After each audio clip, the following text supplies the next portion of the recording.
and welcome back to my film and TV channel. We've got a dark comedy. It's not a comedy laugh out loud sitcom sort of thing.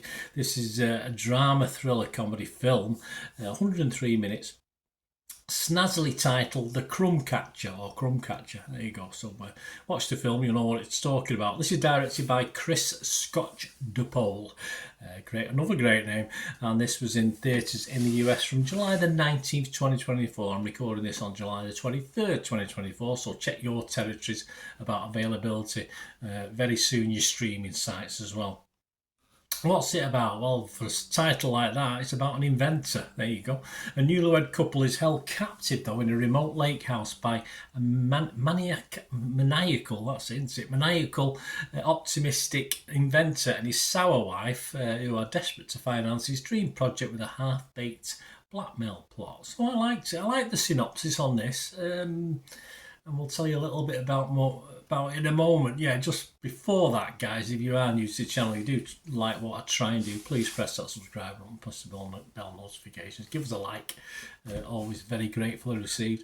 And if you do look through the channel, you'll see stuff on my football team, Manchester City, as well. So if that's of any interest, or you know someone who is, give me a kick in my direction. And we do have memberships for the channel now that gives you early access to all my film and TV reviews. It's mainly aimed at the football side because there's dozens of football stuff that I have in a library. But there's always new stuff for the film and TV, and I can think of things in the future that are sort of members only, little treats and stuff. So if you support me in that way, and just at 99p a month, it'd be absolutely fantastic. If you did want to sponsor me, I'm always open to sponsorship as well. And a quick shout out on that basis to P@6505. They sell rare movie posters from the 1990s and 2000s, some classic films, classic actors in there. You'll see some on the wall behind me. They do sell some rare DVDs as well. Almost 600 items on their page or their shop. So if you go over to eBay and type in the advanced search tab, P@6505, you will go straight to the shop, or simply copy and paste the description in the link below. And if you do fancy anything, some great stuff for gifts, etc., you can buy the poster, put a lovely frame around it. And they make great gifts, and they do start about $8.99 for the posters and about $4.99 for the DVDs. So if you do buy anything, just mention me, and you'll automatically, even before the stuff's sent out within 48 hours, you'll get 10% off straight away. So you get a 10% refund straight away off whatever you've paid, which will go straight back onto your card. So there you go, guys. Give them your support, and my thanks to P@6505. And if you're interested yourself, I say, in sponsoring the channel, just message me or get in contact through one of my socials. I'll tell you about them at the end. Let's get on with the film. And the tagline for this film is "Nothing will prepare you for the opportunity of a lifetime." Very true.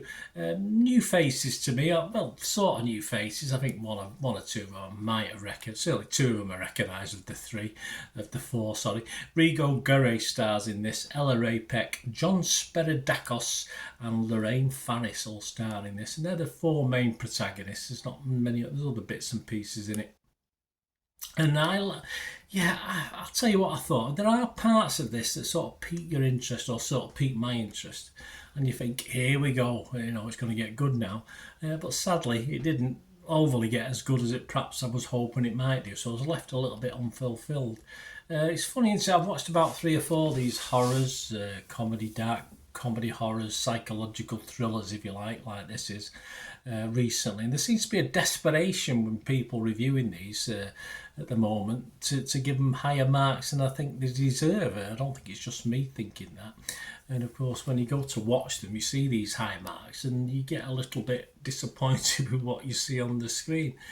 This, for me, is another of those that's getting more appreciation from certain corners of the critique world and the public than it deserves. It does have that sort of need to want to watch it to see what's going on as it pans out, but that in the end is because it's sort of a bit of a letdown in the end. It sort of negates that early watchability, which it definitely has. And the starts pretty slowly, this, and I said, then it does draw you in, but the payoff at the end is a bit disappointing for me. So my scores on this, let's say, a bit let down. I'll be rotten on Rotten Tomatoes. Metacritic, I won't be negative. I'll go mixed on Metacritic. Metacritic. As I said, there was elements of this that was watchable for me. It was just the conclusion that brought it down. But I'm not going to score it because it just misses a score for me. I'm not going to give it a 5. If you check my TikTok account, you'll see my official score for this. But I can't give it 5, so I don't give it a score on this review.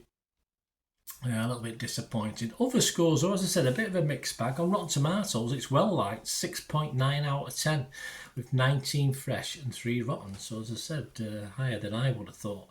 Metacritic, though, a bit like me, 2 people were positive, 3 were mixed, and it only got a 52% rating. And Internet Movie Database, only 57 scores and reviews. I'd imagine this score's going to drop surely over the next few weeks and months. Only 57 reviews as I'm recording this, and it's getting a 6.7, so it's a little well higher than what I would have thought. So there you go, guys. As I said, I'm not going to totally put you off watching it because there were elements of it I quite enjoyed, but overall it ended up disappointment for me anyway. So let me know what you think if you get to watch this or anything to do with film and TV, guys. It'd be great to have your views. And as I said, on my other socials before I go, where I post loads of film and TV stuff as well as my football stuff as well. I'm on X and TikTok at the same address, at Bernard_Deneen. I'm on Facebook, just at Bernard Deneen. I've got space for a few more friends. I'm nearly up to my maximum on that, but I can squeeze a few more in if you put me in and have a look for that. There's an email on screen as well. So as I said, if you want to contact me through those socials or my email address about supporting the channel, let's have a chat and see what I can do for you as well. So there you go, guys. Get in touch. Let me know anything to do with film and TV. It's always great to know, and what you thought of this, of course, especially. Thanks for watching. I only ever ask one thing, don't I? Please stay safe, everyone. Bye for now.